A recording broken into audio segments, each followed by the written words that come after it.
Hebrews 6 and 18. Yeshua, was there any particular question you had on it, or you just wanted understanding on the verse in general? Yeah, no questions. I just want you to define it, just the way that it is. That's all. Okay. All right. So you can read, Yeshua. Let's start from verse 13. Let's read up a little bit. For when the Most High made promise to Abraham, because he could swear by no greater, he swore by himself. So that's going to be a very important verse. So let's remember that. It says, for when the Most High made promise to Abraham. What were the promises that the Most High made to Abraham? You're talking about the promises that he made to the sons, Isaac and Jacob? Yeah, it trickles down. It sprinkles down into that eventually. Of course, that's part of the promises. Yes. Let's look at really quick Galatians, and then we'll go to Genesis. Let's look at Galatians chapter 3, and let's look at start of verse 16.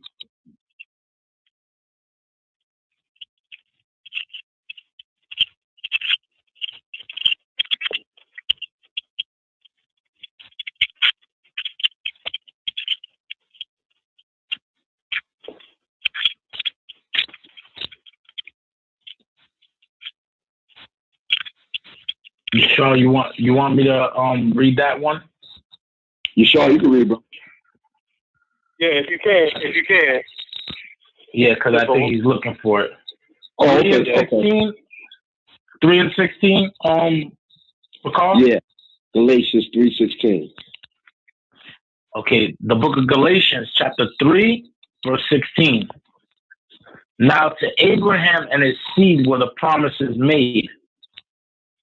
He said not, and to his seed as of many, but as of one, and to thy seed, which is Christ.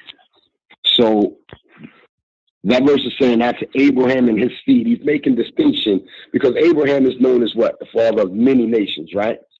So it's saying that to his seed, meaning that not all of the children of Abraham was part of that covenant. All right, that covenant went down through Isaac to Jacob, like Yeshua said, on down through Israel. Okay, so this is for now to Abraham and his seed, which was Isaac, down to Jacob, down to the 12 tribes of Israel, down to their descendants. What the promises made. He said not to seed, so it wasn't to Ishmael and all of the sons that Abraham had with Keturah. It wasn't to all of them. It was just to Isaac and that lineage that came down through Isaac. But as one. As one. And to seed, not to Abraham and his seed were the promises made. He said not and to seed as of many, but as of one. And to that seed, which is Christ. So Christ comes out of that lineage. So along with that is, like I said, what Yeshua said. It brings in Jacob and the promises made to Jacob, which was the same promises made to Isaac, which was the same promises made to Abraham. But get Genesis 22. So why was the promises made to Abraham in the beginning? What did Abraham do? Did Abraham do a rap routine and the Most High said, I'm gonna bless you? What did Abraham do to get it? So he offered up his son. He kept right. That's where the initial blessing and relationship with the Most High went to that next level, when Abraham showed that level of faith. So let's get Genesis 22 and start with 2. No, start with about verse 11. Okay. No, read up a little bit. Let's start with about let's start with verse 2. That's good. Okay. And he said, take now thy son, thine only son Isaac, whom thou lovest, and get thee into the land of Moriah, and offer him there for a burnt offering upon one of the mountains, which I will tell thee of. Now that alone right there, that, you know, any man that hears that, that's going to shake you to your core. You know, now that's a true test of faith. Read. And Abraham rose up early in the morning and saddled his ass and took 2 of his young men with him, and Isaac his son, and clave the wood for the burnt offering, and rose up and went unto the place which the Most High told him. The Most High had told him. Then on the 3rd day, Abraham lifted up his eyes and saw the place afar off. And Abraham said unto his young men, Abide ye here with the ass, and I, the lad, will go yonder and worship and come again to you. So check that out. First of all, this place where the Most High told Abraham, it wasn't something that was around the corner. It took him 3 days to get there. Okay? So imagine you doing a 3-day journey, and this is all on faith, a 3-day journey to slay your son. And the Most High is testing you and testing you. Read. And Abraham took the wood of the burnt offering and laid it upon Isaac his son. And he took the fire in his hand and a knife, and they went both of them together. And Isaac spake unto Abraham his father and said, My father. And he said, Here I am, my son. He said, Behold the fire and the wood, but where is the lamb for a burnt offering? And Abraham said, My son, the Most High will provide himself a lamb for a burnt offering. So they went both of them together. And they came to the place which the Most High had told them of. And Abraham built an altar there, and laid the wood in order, and bound Isaac his son, and laid him on the altar upon the wood. And Abraham stretched forth his hand, and took the knife to slay his son. And the angel of Yahweh called unto him out of heaven, and said, Abraham, Abraham. And he said, Here I am. And he said, Lay not thine hand upon the lad, neither do anything unto him, for now I know that thou fearest the Most High, seeing thou hast not withheld thy son, thine only son, from me. Now check that out. The scriptures say, thy son, thy only son. That's the second time it said that. Was Isaac his only son? No. Isaac was not his only son. Ishmael was around at this time. Ishmael was older than Isaac. But the Most High keeps calling Isaac thy son, thy only son, showing you that the Most High was only dealing with that spirit, with that seed. Okay. That so was the line that the Most High was blessed. Not the flesh. Huh?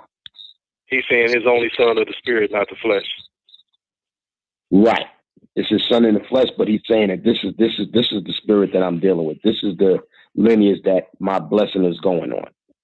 All the promises that was made to Abraham was going to be passed down to this particular son. Meaning, this is the only one that I'm concerned with. This is the only one that I'm dealing with. Okay, so you keep calling him thy son, thy only son. And Abraham had sons before Isaac, and he has sons after Isaac. All right, so let's go back to Hebrews. Okay. Hebrews, where were we at? 6, 6:9? 6, and we left off at 13. 13. 6:13. For when the Most High made promise to Abraham, because he could swear by no greater, he swore by himself, saying, Surely blessings I will bless thee, and multiplying I will multiply thee. And so after he had patiently endured, he obtained the promise. All right, stop. Let's go through that again. It says, for when the Most High had made promise to Abraham, because he could swear by no greater, he swore by himself, meaning there's no power greater than the Most High. So there was no greater level of promise that the Most High could give him. Okay, so again, remember that verse. He swore by himself, saying, "Who? Somebody mute their phone. Whoever phone that is playing music in the background, mute it."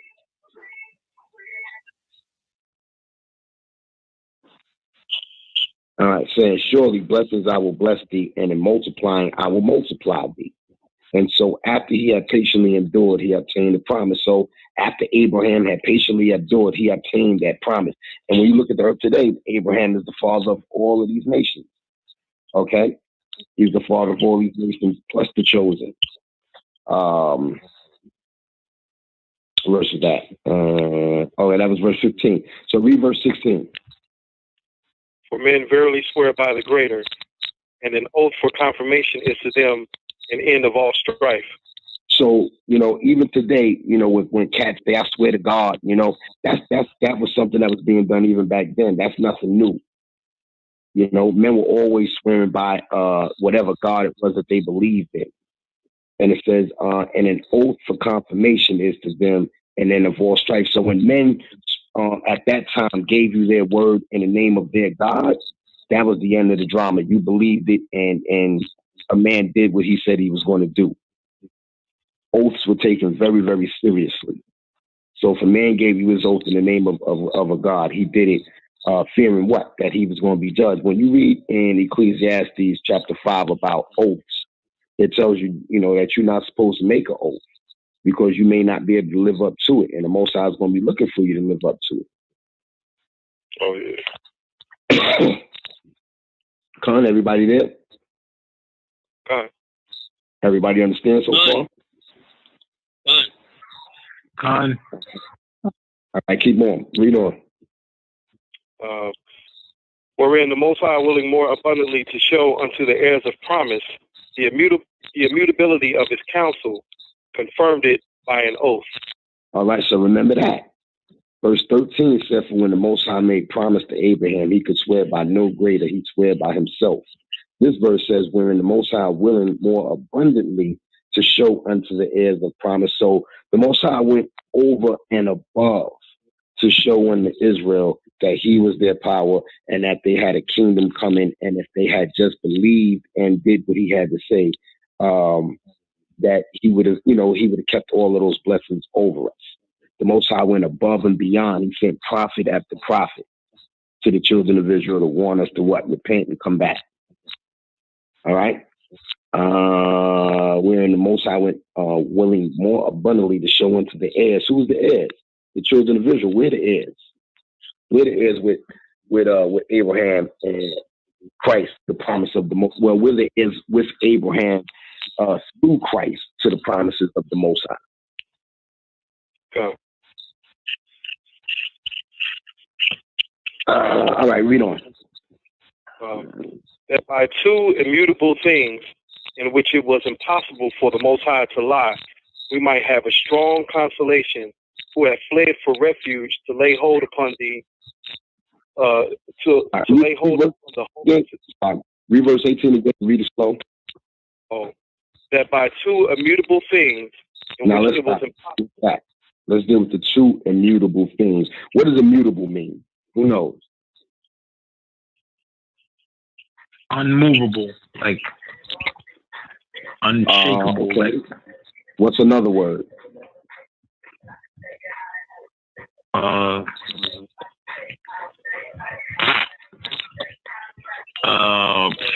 Unchangeable. Fixed, unalterable. Unalterable, unchangeable. Right. Exactly. So it says that by the two immutable, meaning unchangeable thing, in which it was impossible for the Most High to lie. So the first immutable thing was what? We read about it in verse 13. The Most High swear by himself to Abraham, because Abraham showed that faith that he was going to bless him to what? Multiply him. The scripture said it was going to bless him to multiply him. And in blessings I will bless thee, and in multiplying I will multiply thee. So the Most High made an oath to him by his own name, because there was no other power that he could swear by. So it says by two immutable things. That's the one immutable thing. And also when he made that, when he told Abraham he was going to bless him for his faith, that was an oath that the Most High made to him. And we just read in the previous verse about oaths. The Most High took an oath very serious. So if the Most High made an oath, it would never change. It would definitely be fulfilled, and it would never be changed. So it made it immutable. So that by two immutable things, which was the promises that he made to Abraham. And we read earlier about how the Most High went above and beyond to assure, even though the promises were already made, even though Israel already knew the history about those promises being made, the Most High still sent prophets to them. The Most High still sent people to warn them and to keep their minds fresh about staying in the commandments. Okay, the history was well known throughout the nation, but the Most High continued to stay on Israel. So it says by two immutable things, which was what? The promises that he made to Abraham and the oath that he made to Abraham. Okay, in which it was impossible for the Most High to lie. So the Most High didn't lie. Abraham is to this day the father of many nations, and to this day we still have faith that the Most High is going to live up to the promises that he made. Get where's that scripture at? Hold on one second, bear with me. This shit. Get Isaiah 43. Let's look at some of the promises that the Most High, or some of the things that was included in the promises that was made. I got it. What part? Isaiah 43, start with verse 1. Isaiah 43, verse 1. But now saith Yahweh that created thee, O Jacob, and he that formed thee, O Israel, fear not, for I have redeemed thee. I have called thee by thy name, thou art mine. Right, we are called Yahshua, Prince of the Power. So the Most High put his name on us. Okay? Read. When thou passest through the waters, I will be with thee. Make a reference to what? Egypt, right? Make a reference to us coming out of Egypt.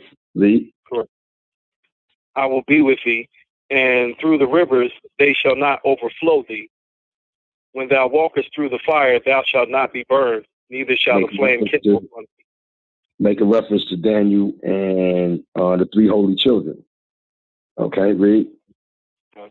For I am Yahweh thy Elohim, the Holy One of Israel, thy Savior. I gave Egypt for thy ransom, Ethiopia and Seba for thee. Read. So the Most High destroyed those people for us. Read. Since thou wast precious in my sight, thou hast been honorable, and I have loved thee. Therefore will I give men for thee and people for thy life. Fear not, for I am with thee. I will bring thy seed from the east and gather thee from the west. All right, so now we get into that ultimate promise that was made. This is the promise that we all living for, that we cannot wait to see. Read. I will say to the north. And we over here with the northern hemisphere, okay, North America. Read. And to the south, keep not back. Bring my sons from far and my daughters from the ends of the earth. Read. And even everyone that is called by my name, for I have created him for my glory. I have formed him, yea, I have made him. So all over the earth, the Most High got his people scattered all over the earth. And in this great regathering of the Most High's people, Israel going to be coming from everywhere. Read. Bring forth the blind people that have eyes, and the deaf that have ears. And check that out. Now, if we ain't the blind that have eyes and the deaf that have ears, all our people are not physically blind, but they can't see what's written in these scriptures. They can't see the promises that the Most High made to us. They can't hear it when we bring it out. It just doesn't ring to them in their ears. Okay, read. Let all the nations gather together, and let the people be assembled. Who among them can declare this and show us former things? Let them bring forth their witnesses, that they may be justified, or let them hear and say, it is truth. All right, so we were the only ones. When it talks about witnesses, to be a witness, that means you had to have seen something, right? You had to be there to see it happen. You know for sure this happened. Okay, so we were the only ones that witnessed the works of the Most High. That's something that we, as our forefathers, physically saw. Okay, today we witnessing the work of the Most High. How we seeing Israel wake up everywhere. Israel is waking up all over the place. So we seeing the work of the Most High doing that gathering back. Okay, one of the promises that he made to Abraham, that he would give him that promised land and that his seed would have that land. Well, we can't have that land in the condition that we're in now. So the Most High's got to put that spirit back on us to bring us back and fulfill all the promises that was made. So read on. Ye are my witnesses, saith Yahweh. Matter of fact, y'all remember this verse. This is the very famous verse that Jehovah's Witnesses will go to. This is one of their favorite ones right here, Isaiah 43 and 10. Read. When you ask them to show you Jehovah's Witnesses in the Bible, this is right here. This is where they run. So read verse 10 again. Ye are my witnesses, saith Yahweh, and my servant whom I have chosen, that ye may know and believe me, and understand that I am he. Before me there was no Elohim form, neither shall there be after me. Continue. Yeah, read verse 11. We stop it there. Oh, read 10 again? Verse 11. No, read verse 11. Oh, I, even I, am Yahweh, and beside me there is no Savior.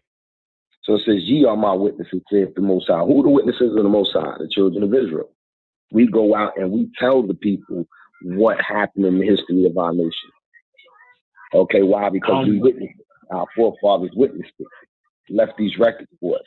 Saith the Lord, and my servant whom I have chosen, that ye may know and believe me and understand that I am he. Before me there was no power form, and neither shall there be after me. I am, even I am the Lord, and beside me there is no Savior.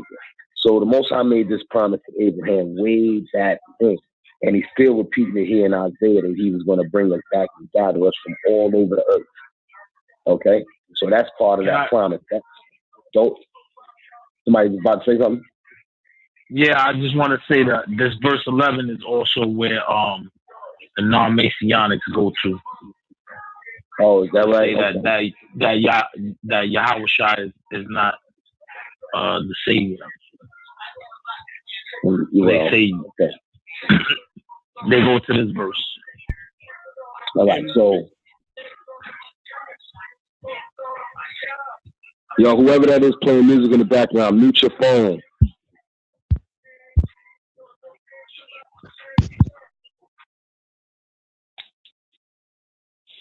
All right. So back to Hebrews 6 and verse 18.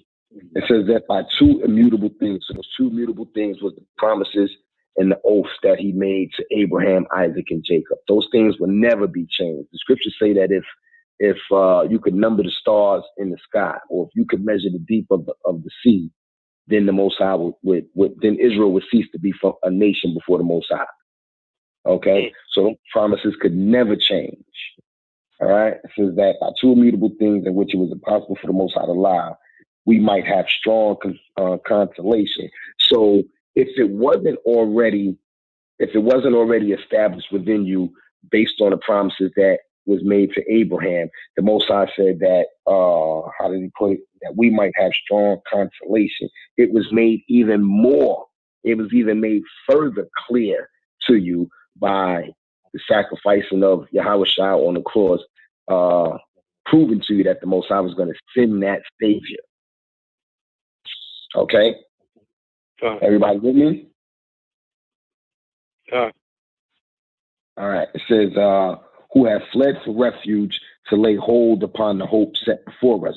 So all of us at that time, and all of us to this day, we have fled for refuge and lay hold upon that hope set before us. So how do we do that? We do that by going out teaching and by trying to live this. Okay. So to fled for our refuge, to lay hold upon the hope, that is by going out teaching. What's our refuge? The refuge is in the truth. The refuge is in keeping the commandments of the Most High and doing this truth, right? That's the refuge. Okay, the refuge is us learning our nationality again, putting on that spirit, going out there and doing this. Okay, who have fled for the refuge. There's nothing else. A refuge is something that protects you. There's nothing else that we can turn to protect us from what's going to come from the Most High, from the impending destruction that's coming to this country and to this earth. There's nothing else that can protect us from it except us doing this work. Okay, so this is what we fled to. This is where we fled to find our protection in these scriptures and in these commandments. So we hold upon the hope. So we hope what? That we, at that day, we are found standing on the right side of the line. We hope for that. We hope that we can be worthy to get that kingdom, okay, set before us. All right, we hold upon the hope that's set before us. So the hope set before us is, again, that kingdom. That's what we hope to finally, eventually receive, where we rule and our nation is at peace. We're not worried about rent, bills, food, none of that stuff. Diseases, sickness, none of that stuff has any dominion over us. So that's what we hope for. That's what we're trying to achieve. Okay? Everybody understand verse 18, or you more going to go over it again? I got it. Everybody else understand it? Anybody else on the phone? Nah, everybody got their phone muted, but yeah, brothers is following. This is straightforward so far, brother.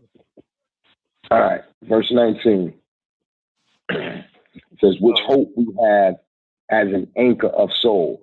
So this hope that we have of achieving that king, what does an anchor do?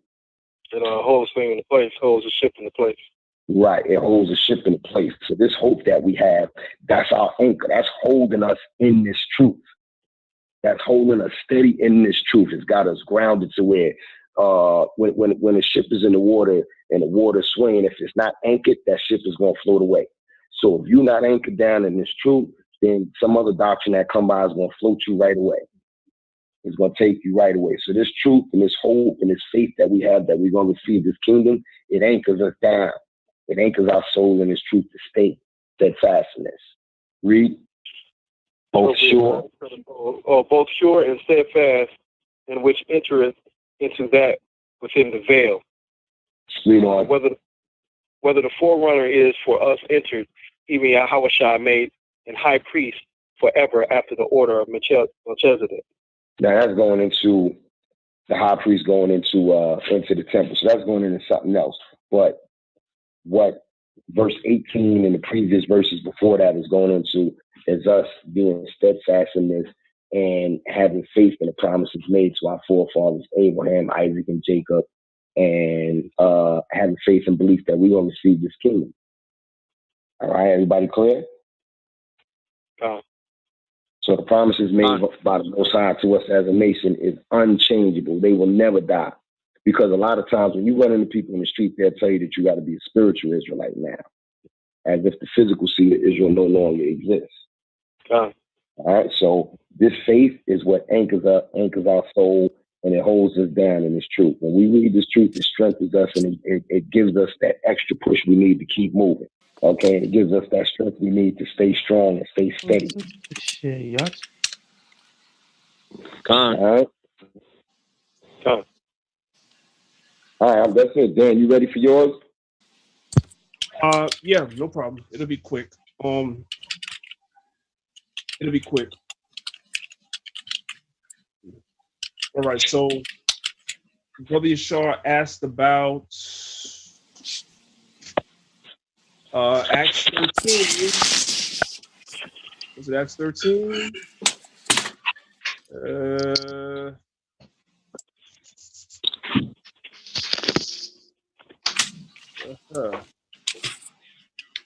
Yeah, Acts 13. 46. We can start from verse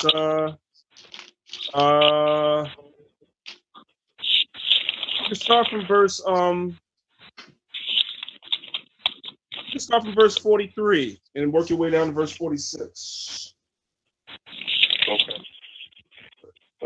Now when the congregation was broken up, many of the Jews and religious proselytes followed Paul and Barnabas, who spake unto them, persuaded them to continue in the grace of the Most High. And the next Sabbath day came almost the whole city together to hear the word of the Most High. But when the Jews saw the multitude, they were filled with envy and spake against those things which were spoken by Paul, contradicting and blaspheming. When Paul and Barnabas waxed bold and said it was necessary that the word of the Most High should first have been spoken to you, but seeing ye put it from you, and judge yourselves unworthy of everlasting life, lo, we turn to the Gentiles. Right. So now, this is why when you read in the book of Peter, it says that the things that Paul spoke about are hard to be understood.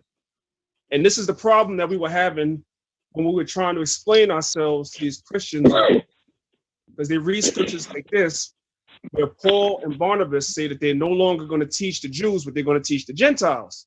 So a lot of people get confused about this right here. You see what I'm saying? So I'm going to give you brothers a couple of precepts. I mean, everybody already knows this stuff, but it's just good to review, right?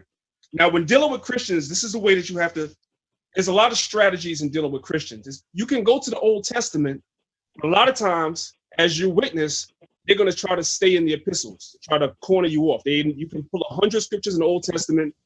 They're going to keep reading scriptures in the New Testament to try to justify their point. So now I'm going to show y'all a couple of things, right? So that was Acts chapter 13. Now I've gone over this with brothers and sisters before.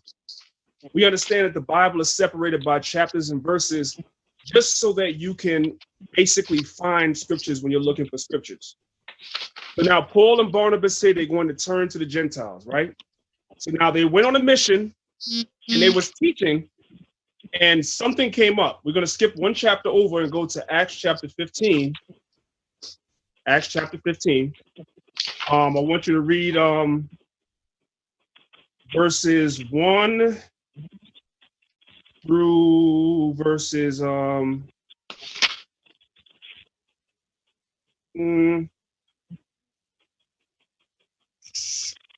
through 9. Acts chapter 15, verse 1 through 9. A certain man, I'm ready. A certain man which I can't hear you. You said something? I'm not. It's all you. Okay. A certain man which came down from Judea taught the brethren and said, except ye be circumcised after the manner of Moses, ye cannot be saved. Now stop right and there. Therefore, Paul. Wait, don't go so fast. When we going over scriptures and trying to break them down, try not to go so fast because we got to break them down. What you have to do is when you're going over scriptures, you have to keep certain things in memory. We just read in Acts chapter 13, right, that when Paul and Barnabas was teaching, you had certain Jews that was contradicting everything that they said. So now as we arrive in the 15th chapter, the same thing is happening again, except now the scriptures are actually going to tell you who these men were that were contradicting everything that Paul and Barnabas was teaching, because it says Jews in Acts chapter 13. So you would think it's all the Jews, but it's not all the Jews. It's actually the Pharisees, as we're going to read. Read on. When therefore Paul and Barnabas had no small dissension and disputation with them, they determined that Paul and Barnabas and certain other of them should go up to Jerusalem to the apostles and elders, about this question. And being brought on their way by the church, they passed through Phoenix and Samaria, declaring the conversion of the Gentiles, and they caused great joy unto all the brethren. Now stop right there. Pay attention to it. It says, and being brought on their way by the church, they passed through Phoenix and Samaria, declaring the conversion of the Gentiles, and that they caused great joy unto all the brethren. So now again, if you stop right here, you would say, see the Gentiles can make it. Keep reading. But it also says, and they cause great joy unto all the brethren. So that's the Gentiles are the brethren in the same one, right? And the brethren are Israelites pursuant to Romans, the 9th chapter. We know, but it's going to be right here in this chapter. We don't have to go nowhere. Keep reading. Okay. And when they were come to Jerusalem, they were received of the church and of the apostles and elders, and they declared all things that the Most High had done with them. But there rose up certain of the sect of the Pharisees which believed, saying that it was needful to circumcise them and to command them to keep the law of Moses. So Moses gave us Moses gave us the law of circumcision, right? So the Pharisees, amongst all the things, remember in chapter 13, we read about the Jews contradicting everything Paul and Barnabas were saying. Those were the Pharisees, okay? Same thing has happened here in chapter 15. Paul and them was teaching one thing, that the Pharisees coming behind them and teaching the people something else. It was needful to be circumcised after the manner of Moses, and also to do that sacrificial law. All the things what Paul was telling Israel, he was preaching Christ that they didn't have to do. Keep reading. And the apostles and elders came together to consider this matter. And when there had been much disputing, Peter rose up and said unto them, Men and brethren, ye know that a good while ago the Most High made choice among us that the Gentiles by mouth should hear the word of the gospel and believe. And the Most High, which knoweth the hearts, see? Keep reading. And the Most High, which knoweth the hearts, bear them witness, giving them the Holy Ghost, even as he did unto us, and put no difference between us and them, purifying their hearts by faith. Now I want you to stop right there. I'm asking you because you're reading. It's very important that when we're reading to comprehend what we're reading. Who is speaking there? Who is speaking right there? That's Peter. That's Peter speaking. So Peter is speaking about what the Most High did through Paul and Barnabas, right? Jump down to verse 12. Read that. Verse 12. Then all the multitude kept silence. Stop. And gave audience. Stop. Now all the multitude kept silence. So after Peter finished speaking, all the multitude kept silence. Now Paul and Barnabas are going to tell you what they were really doing amongst the Gentiles. Read on. And gave audience to Barnabas and Paul, declaring what miracles and wonders the Most High had wrought among the Gentiles by them. What miracles the Most High had wrought? Wait, you're going too fast. What miracles and wonders the Most High had wrought among the Gentiles by them. Do you see that? Mm-hmm. Okay. So now when Peter was speaking, he said one thing. When Paul and Barnabas got up, they gave a little more clarity. It says among Gentiles. How do you know that that's not talking about the actual Gentiles, Yeshua? I'm asking you. How do you know? Well, I went back to in verse 4 when he said, at verse 3, and they said, and they caused great joy unto all the brethren. It says that they're brethren right there when it's talking Gentiles. Okay. Let's start off real quick. We're going to go through a couple of precepts. We're going to do this quick. All right. I want you to keep your finger on Acts 15, verse 12. We're going to start off by reading Deuteronomy chapter 28, verse 64. Let's go back there. Let's go and see what the prophecies say. Deuteronomy 28, 64. Let's start with that.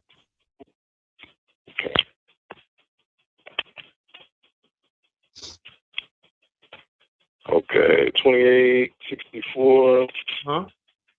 And Yahweh shall scatter thee among all people from one end of the earth, even unto the other.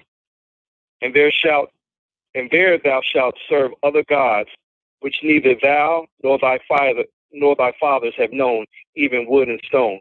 So the Bible says, pursuant to the prophet Moses, Moses said one of the curses was going to be that if Israel did not keep the commandments, right, that we will be scattered among the Gentiles, among the heathen. Is that not what it says? Let's go to another one. Let's go to the book of Isaiah, chapter. Let's go to Isaiah chapter 61, verse 9.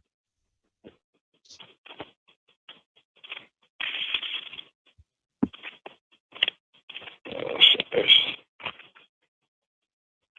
hard for me to flip through with one hand. So you take your time, man. Take your time.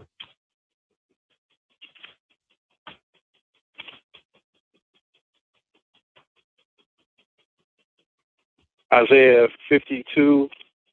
Nope.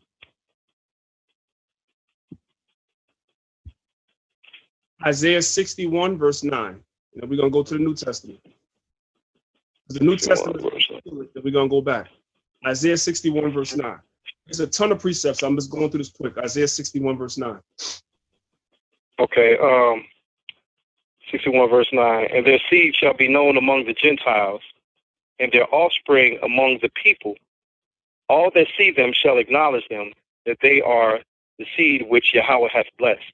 So Israel will be amongst the Gentiles. And in the last days, the Most High would gather us, and all the Gentiles that we were scattered amongst would know that we are the Lord's seed and that we're blessed. So again, as we go through the prophecies in the Old Testament, it was always prophesied that Israel will be amongst the Gentiles. Now let's go to the book of John. This is the kicker. Now we're going to go back to Acts, and it's going to make more sense. Go to the book of St. John, chapter 7, verse 35. St. John 7, verse 35.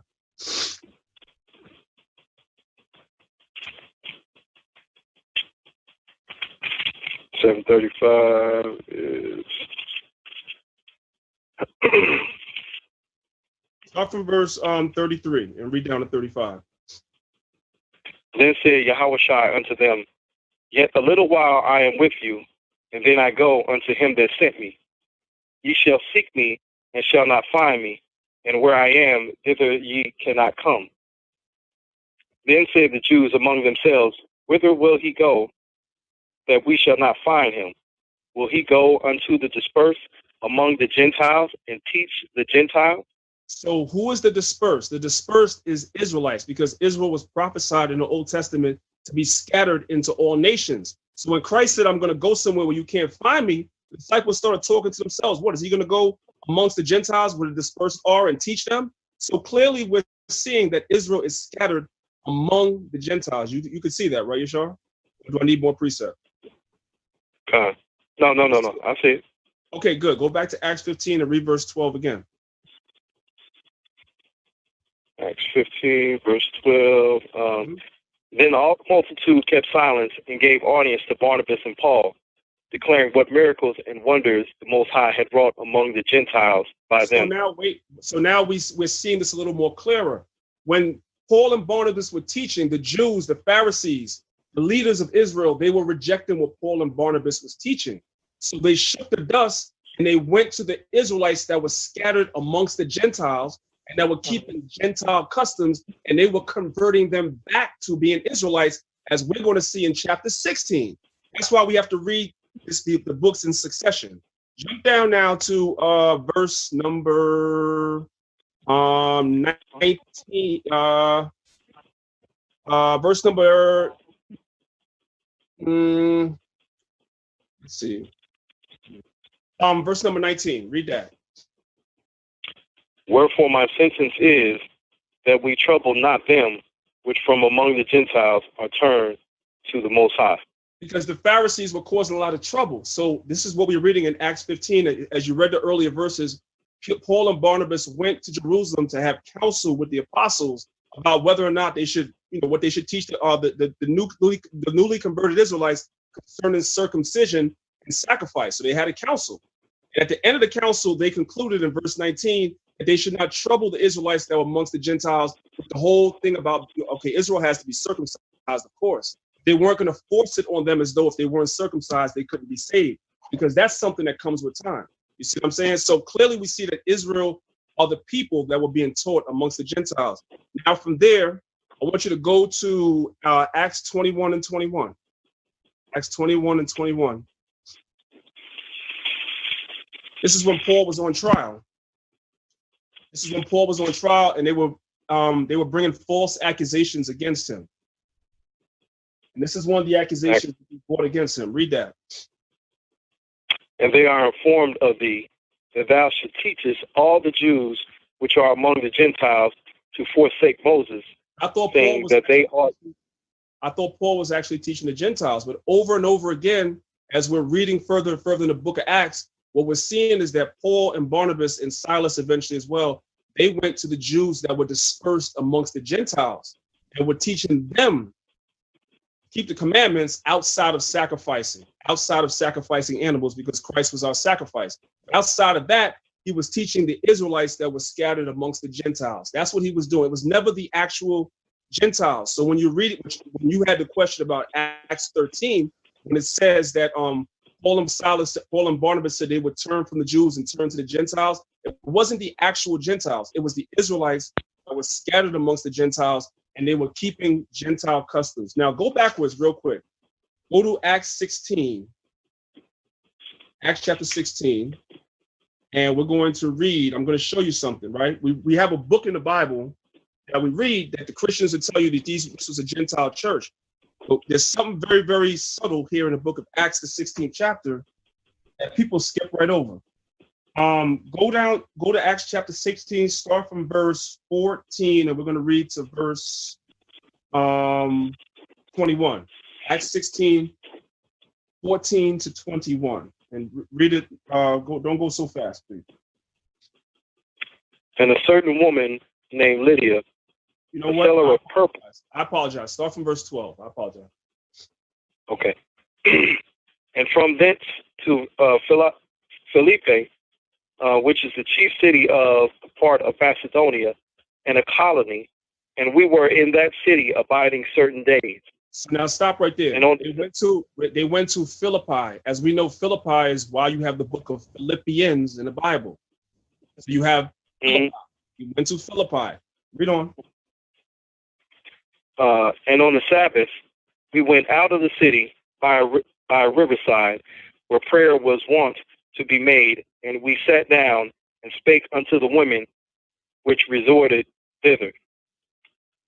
And a certain woman named Lydia, a seller of purple of the city of Thyatira, which is one of the 7 churches that you read about in the book of Revelation. In the book of Revelation, when Christ spoke about the 7 churches, Thyatira was one of the 7 churches. All right, read on. Okay. Which worship the Most High heard us, whose heart Yahweh opened, that she attended unto the things which were spoken of Paul. And when she was baptized and her household, she besought us, saying, if ye have judged me to be faithful to Yahweh, come into my house and abide there. And she constrained us.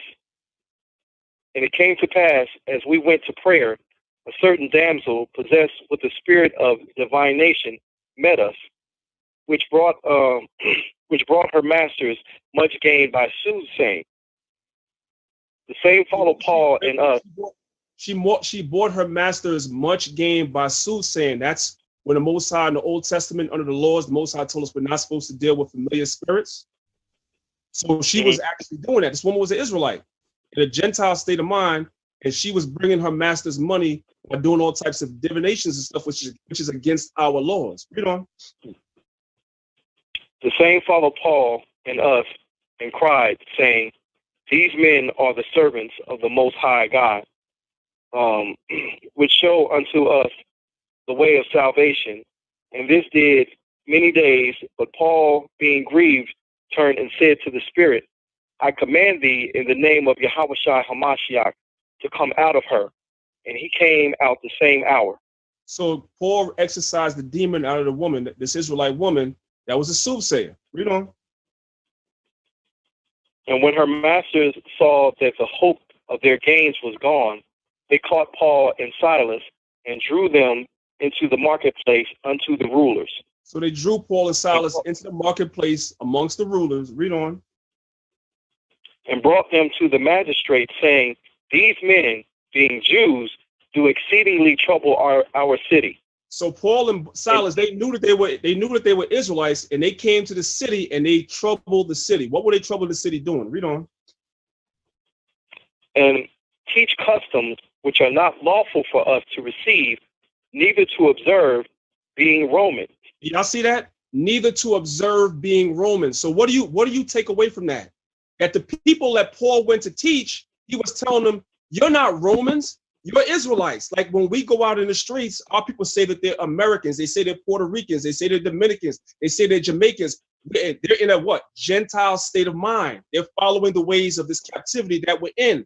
And when we go out there, we teach the people, we say, you're not Americans. You're not Puerto Ricans. You're not Dominicans.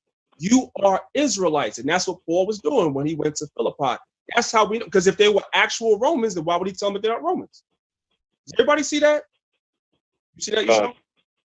So it's clear as we go through the Gospels and the epistles, it's clear that Paul was not teaching the actual Gentiles. He was teaching Israelites. And right here is a perfect example of an Israelite that was following the customs of the Romans. And Paul said to her, you're not a Roman.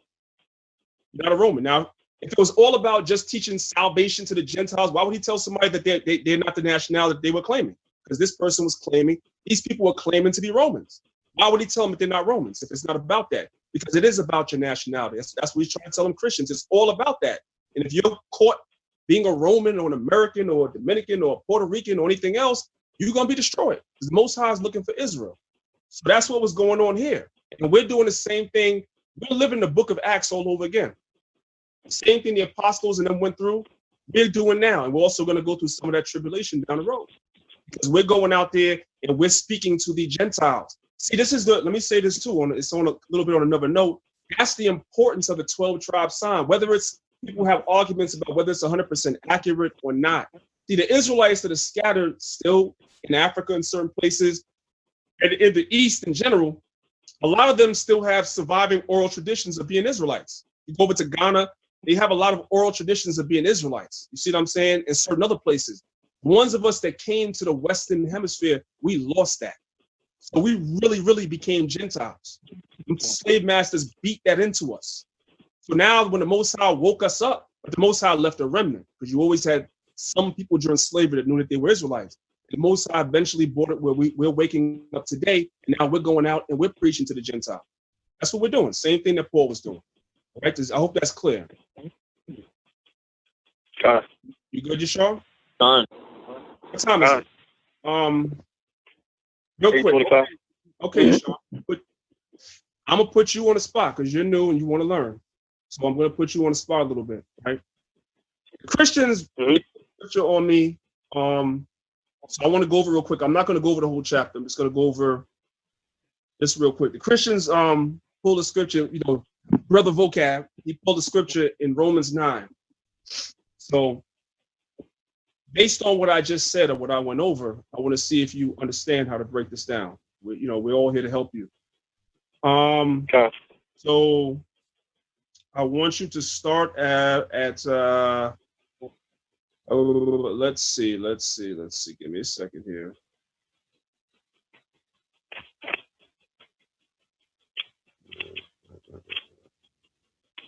I want you to start from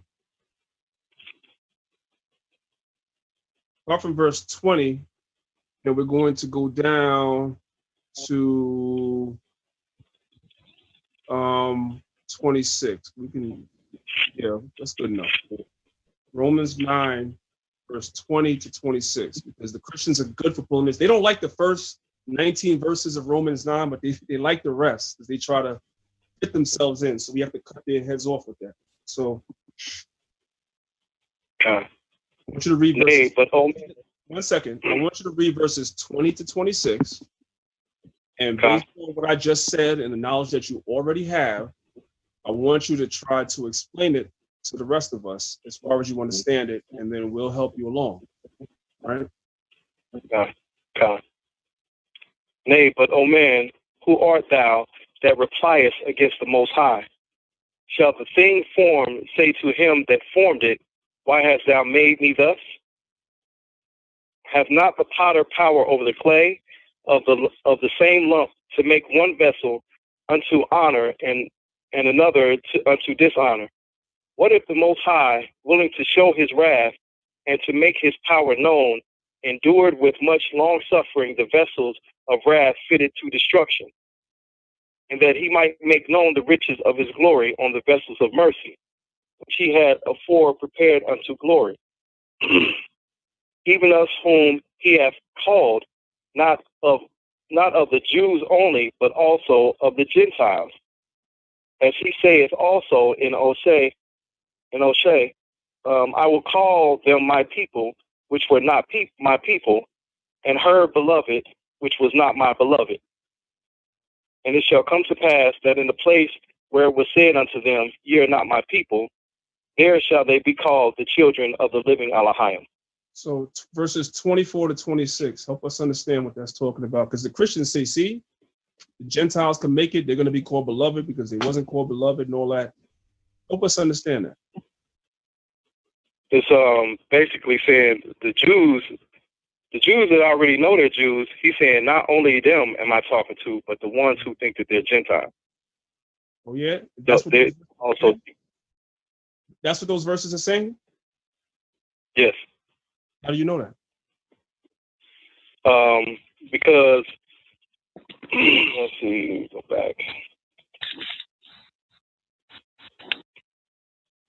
Oh, wait a minute. And it shall come to pass. And it shall come to pass that in the place where it was said unto them, "Ye are not my people," there shall they be called the children of the living Elohim. The same people who were calling themselves Gentiles, and other people were saying that we weren't, the real Jews. This is where to be proven, that we are his people and that we're not actually Gentiles. We're the Jews. I have to be a little hard on you, right? That's you saying that. That's you saying that. How do we know that looking at those verses? How do you know that? You're saying that. I want to know how. Just look at the vocab. How do you know that? I don't see that. I see it says Gentiles there. What about those three verses says that those Gentiles are actually Israelites? Just those three, not without going to any other precepts. You say? I didn't say that. Just going into the.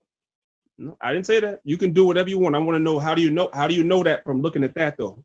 You can go wherever you want to go. I want to see where you're gonna go. Okay. Well, let me see.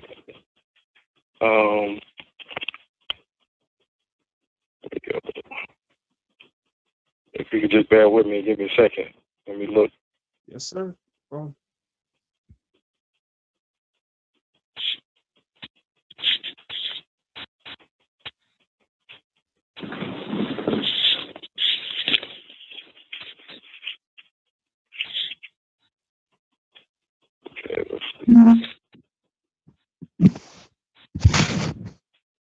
Okay, one is going back to the precept that we went over in Isaiah.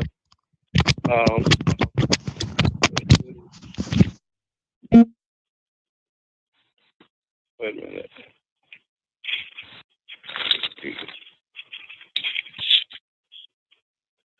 Let's see. I think that's right. Yeah, Isaiah 61:9. And their seed shall be known among the Gentiles, and their offspring among the people. All that see them shall acknowledge them, that they are the seed which Yahweh hath blessed. Okay. That's one precept. I like that one, but you left them door for them to come in. You got to close the front door and the back door that they can't come in. So look at those verses again. I'm going to give you a hint. It's telling you where you should go. Okay, wait a minute. 23 through 26. 24 to 26. Oh, 20. Even us. Yeah.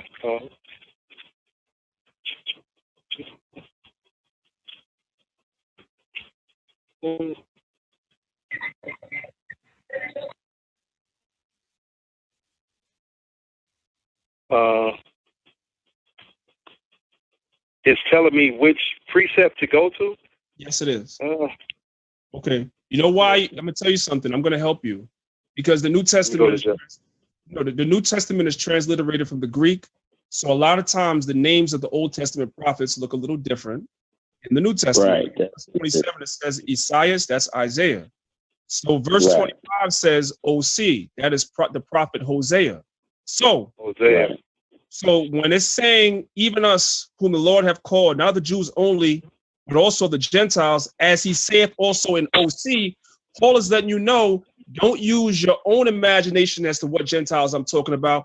Go see what Hosea is talking about, because that's what I'm talking about. So we have to go to the book of Hosea, chapter 1. Let's do it real quick. My phone is dying. Unfortunately, this app eats my phone battery like crazy. Even when I'm charging it, I don't understand. Anyway, go to the book of Hosea, chapter 1. And we're going to start from the top. We're going to read down and keep your finger on Romans. We're going right back.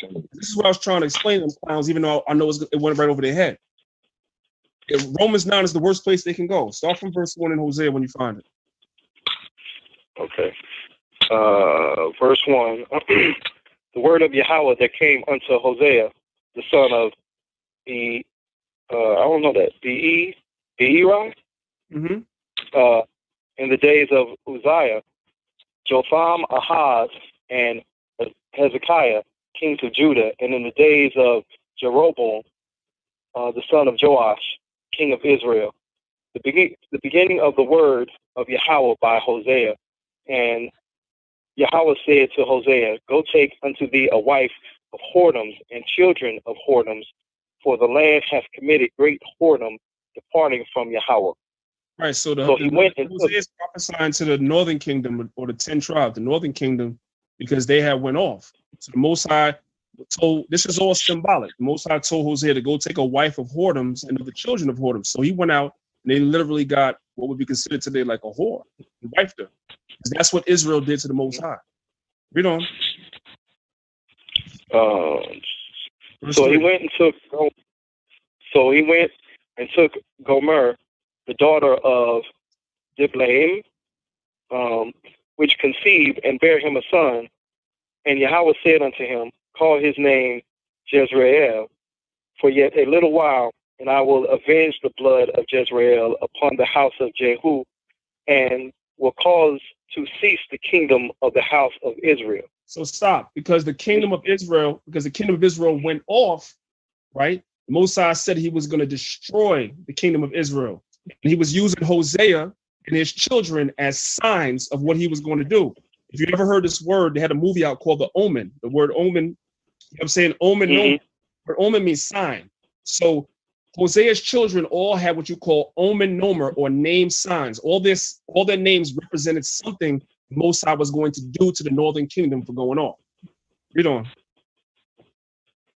Verse 5. And it shall come to pass at that day that I will break the bow of Israel in the valley of Jezreel. And she conceived again and bare a daughter. And the Most High said unto him, Call her name Lo Hema, and I will no more have mercy upon the house of Israel, but I will utterly take them away. So stop. So now the Most High is taking a step further. I'm not gonna have no mercy on the northern kingdom. I'm gonna utterly take them away. Why? Because they went into idolatry. Read on. But I will have mercy upon the house of Judah, and will save them by Yahweh their Elohim, and will not save them by bow or by sword, nor by battle, by horses, nor by horsemen. Now when she had weaned Lo Hema, she conceived and bare a son. Then said the Most High, Call his name Lo Ami, for ye are not my people. Oh wow. And I will not be your Elohim. So who was the Most High talking to? Through Hosea. Who's he talking to? Talking to us. No. At that time, who was he talking to? We just read the kingdom of Israel. Remember, Israel. The kingdom that went off. Right. The kingdom of Israel went off. So the Most High was prophesying against them. He said, You're not my people, and I'm not your God. So therefore, they became Gentiles. The Most High wasn't dealing with the northern kingdom. He just told you he was only dealing with Judah, because Judah hadn't gone off yet. You see that? Yes. And now the Most High, through the promise of the covenant that he made with Abraham, Isaac, and Jacob, the Most High said he would save all Israel. So what had to happen? Christ had to come. He had to die, go up on a cross. He passed from the old covenant with the animal sacrifice to the new covenant where we could be justified from all things. And now the Most High, through the Apostle Paul, would go out and gather the elect of the Israelites, scattered amongst the Gentiles, and bring them back into the covenant. That's what all this Gentile stuff in the New Testament is about. Let's go back to Romans chapter 9 and read verses 24 to 26 again. Okay. Even us, whom he hath called, not of the Jews only, but also of the Gentiles. As he saith also in Hosea, I will call them my people, which were not my people, and her beloved, which was not beloved. Right, because at the time when the Most High, because at the time we just read, when the Most High got upset with the kingdom of Israel, he took them down. He said they wasn't his people. You see? When you go back and you continue reading in that same chapter of Hosea, the Most High tells you he would eventually bring Israel back. And that's what we're reading now in Romans 9. When Paul says, not of the Jews only, you said it perfectly. Not just the Jews that know that they're Israelites, but also the Israelites that are scattered through many generations of being in captivity and scattered amongst the other nations. They forgot, like we did when we got here. So this blessing didn't just fall on the northern kingdom. It even falls and extends to us today who most of us, if not all of us, were not born into being Israelites. We were born into being Christians and everything else. So we were Gentiles too. So this blessing falls on us too. You see? Read on. Okay. And it shall come to pass that in the place where it was said unto them, ye are not my people, there shall they be called the children of the living Elohim. So now we see clearly that Paul was talking about Israel. But if that's not enough, he takes it a step further. Read verse 27. Esaias also crieth concerning Israel, through the number of the children of Israel be as, though the number of the children of Israel be as the sand of the sea, a remnant shall be saved. Right. For he will finish the work and cut it short in righteousness, because a short work will Yahweh make upon the earth. Read on. And Esaias said before, except Yahweh of Sabaoth had left us a seed, we had been as Sodom and had been made unlike Gomorrah. So stop right there. So the Lord of Sabaoth, the word Sabaoth means armies. Lord of the armies. Some brothers read that and they think that's Sabbath. No, that's armies. So except the Lord of armies had left us a small remnant, and that scripture is found in Isaiah 1:9. Except the Most High had left us a small remnant, we would have been as Sodom and Gomorrah. We see that here in America. If the Most High didn't preserve those of us that's in His truth, the rest of our people is either into homosexuality or they accept it.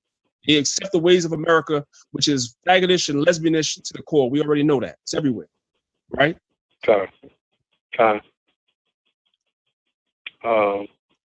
on. What shall we say then? Or did you need me? You want me to go? You can keep going. We'll just finish it. Oh, what shall we say then? That the Gentiles which follow not after righteousness have attained to righteousness, even the righteousness which is of faith. So the Gentiles, one second. The Gentiles, which we know from reading above, it's not a different Gentiles than the one that was in verse 24. This is all talking about the same thing. You see, we read the Bible as it is, not as a Christian. So we know if earlier Paul is making the analogy that the Gentiles are Israelites in verses 24 and 25, we know that when we get down to verse 30, that this is also talking about the same Israelites, all right? So when it says that the Gentiles which followed not after the law of righteousness, because righteousness, the scriptures say that, if you kept the commandments, then you'll be righteous, right? As a people, we'd be righteous. They didn't follow after the law of righteousness. They didn't keep the laws at all. They went into idolatry and every other sin that you could think of, all right? But they obtained the righteousness through faith. They attained the righteousness through faith, meaning not through having to go and sacrifice animals all the time, but they accepted Yahweh Shah. They accepted Christ when they were taught Christ by Paul and the other apostles. They accepted it. You see what I'm saying? Whereas you had a lot of the Israelites that knew that they were Jews that did not. Let's see, follow not after righteousness have attained to righteousness, even the righteousness which is of faith. But Israel, which followed after the law of righteousness, hath not attained to the law of righteousness. Right, because the ones of it, you have a lot of Israelites back then during the time of Paul that was doing all that sacrifice and everything. They was wicked as hell, starting with the Pharisees. We have to get away from, let me say this too. We have been, for many years, we always say Pharisees. But you have to understand, not all the Pharisees were wicked. A Pharisee was like an office in Israel at that time. But you had certain Pharisees that received their positions from Rome. In addition to holding the office of a Pharisee, they also received certain positions and power from Rome to judge their people. And those were the ones that didn't accept Christ, as we know in the book of John. It took a council saying, what should we do with this guy? Because if we let him alone, everybody's going to believe on him. So it was really not all the Pharisees. It was mainly the ones that had power from Rome. Because we know Gamaliel was righteous. He was a Pharisee. We know Nicodemus was righteous. He was a Pharisee. And you had others as well. All right, read on. Wherefore, because they sought it not by faith, but as it were by the works of the law, this was sacrifice. So they stumbled at, which was sacrificing animals. That was the works of the law that we sorted by. That every time that we messed up, we felt like we could just go sacrifice an animal and we'd be good with the Most High. The Most High got tired of that. Go ahead. For they stumbled at that stumbling stone. As it is written, behold, I lay in Zion a stumbling stone and a rock of offense, and whomsoever believeth on him shall not be ashamed. So the Israelites that were around during the time, some of the Pharisees and Sadducees, some of the wicked ones, they were stumbling at Christ. When Paul and Barnabas and the other apostles were going out and they were teaching these Gentiles, which were Israelites that were scattered, a lot of the rulers and everything, they stumbled at that because they weren't even looking at these people as Israelites no more. Because some of them were so far gone. If you just, I'm going to end with this. If you just think about it, right? We've been in America 400 to 500 years, right? The time period between when the Greeks came in under Alexander to the time when Christ was on the scene is almost 400 years. Think about how much damage. Think about it seriously. How much damage Esau has done to our people in the time that we've been in America. The first generation that came here, they kind of knew who they were. They knew who they were. But as generations went on through the beatings, whippings, lynchings, and brainwashing of Christianity, we lost that. So by the time it comes around now, 300, 400, 500 years later in this captivity, our people are zombied out. They don't even remember that they're Israelites. But we have to understand the same thing is happening here. By the time you have the Apostle Paul and Barnabas and the apostles coming on, these Israelites are 300, 400 years deep in having their nationalities whipped out of them. Remember, we read in the Apocrypha, 2 Maccabees 6:6, Antiochus said it wasn't even lawful to call yourself a Jew. After him, we're talking about hundreds of years of that being pushed on our people. So they really forgot they really were Gentiles, but they weren't Gentiles. You understand? All right. So hopefully that answered your question. You know, it's a much deeper lesson, broader lesson than that, but hopefully that pretty much gave you some insight. Well, yeah, I got it. I see that this is also why we had to be grafted back in. Yes. Because we went so far off. Yes. Exactly right. Anybody else want to add something on, or?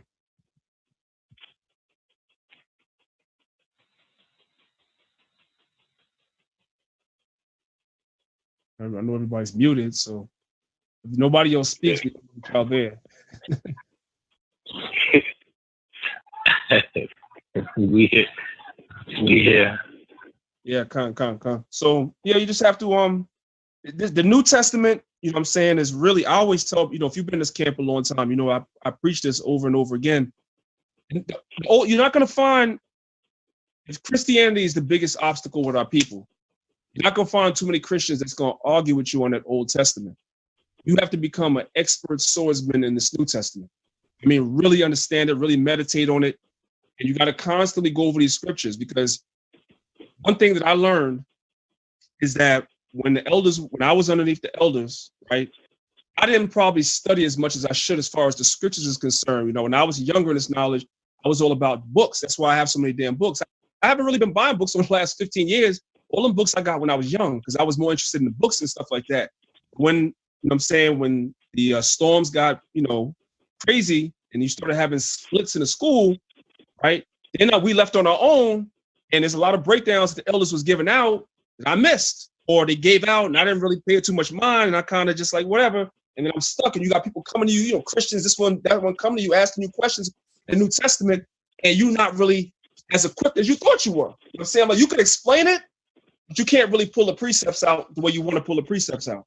So my point is that in this, if we say that the Christians are one of the biggest threats to us, right, then we have to master this New Testament. We have to really master it, understand it, go over these scriptures about, you know, over and over about the Gentiles, about the covenants, all this stuff. Like, really watch that debate that we had. I know everybody watched it, but, you know, watch it, and, you know what I'm saying, as you're watching it, you take notes and try to see what precepts you would come with, because there's a bunch. Like I said, I left out thousands of precepts I could have brought out on that show. You know what I'm saying? Just put together some precepts to say, this is how I would answer that. This is, you know what I'm saying, whatever. So you're prepared, because I'm telling you, they're coming, man. They're coming. You know what I'm saying? My inbox right now, y'all, I was telling Sahab and a couple of brothers earlier, I should take screenshots and show you all the damn devils, Christians that's come. I'm talking about black Christians that's coming out the woodworks, you know what I'm saying, wanting to debate. And I've just been dissing them all day. Like, yo, who the hell are you? Never saw you in my life. What do you mean you want to debate? Like, who the hell are you? You know, because they're mad about what happened. Yeah, Khan, you should make sure you X'd out Pastor Manning's church. They don't count. Yeah. Because they say we Hamite. Yeah, That's facts. an inside joke. They don't know about that. Yeah. They say we Hamite. Yeah, Pastor Manning says we're Hamites, brother. He said you're not Israelites. He said there's not a shred or iota of evidence to prove that we're the Israelites. I did a show on that on my channel.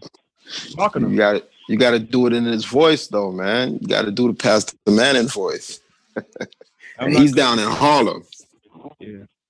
In the Mecca where black people are. And he's telling them, you brothers, don't follow the Israelites. You are ham. This is how we know we're doing damage, brother. You know what I'm saying? If you okay, real quick, just tell y'all a couple of things, right? If you pay attention, right, Vocab has said it on a video. I don't remember which one.